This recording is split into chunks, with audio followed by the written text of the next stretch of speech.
Hello everyone, and welcome to another tutorial for BioSE1A. This tutorial is about understanding phosphorylation and protein-protein interaction. You're working with a protein kinase receptor.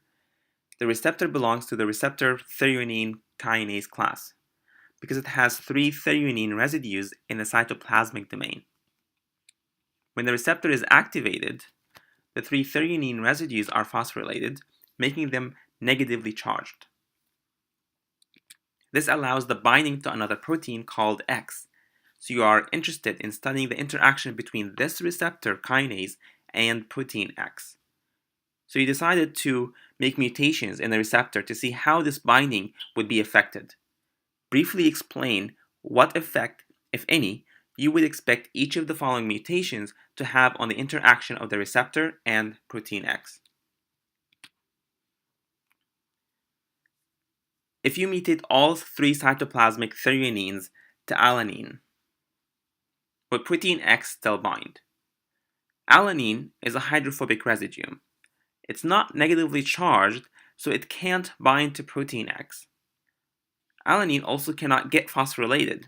Only serine, threonine, and tyrosine can. So this mutation would prevent binding of the receptor kinase and protein X. Another thing to bring about this receptor is that it has 2 isoleucine residues in the membrane spanning portion.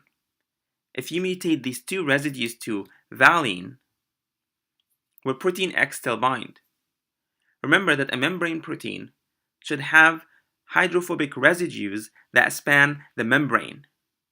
Both isoleucine and valine are hydrophobic, so there won't be a dramatic change in the folding of the protein, and the receptor should still be able to localize to the plasma membrane. So most likely, this interaction between protein X and the receptor will still happen. So this mutation may not have any effect on the protein as long as it's still able to fold properly and able to localize to the membrane.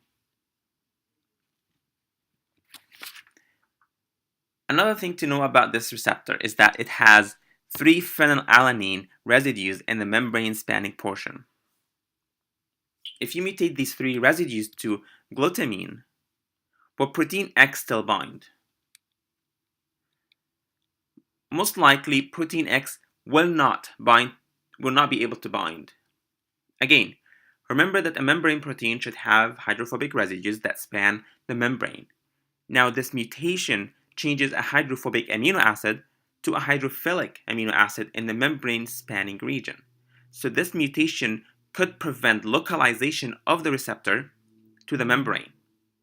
If the receptor cannot be present on the cell surface, then it will not be activated. What if you mutate all 3 cytoplasmic threonines to glutamate? Will protein X still bind? Unlike threonine, that needs to be phosphorylated first to be negatively charged, glutamate is already negatively charged. So binding of the receptor to protein X would no longer be dependent on signaling. This interaction could be present all the time. That concludes this tutorial. Thank you for listening, and good luck.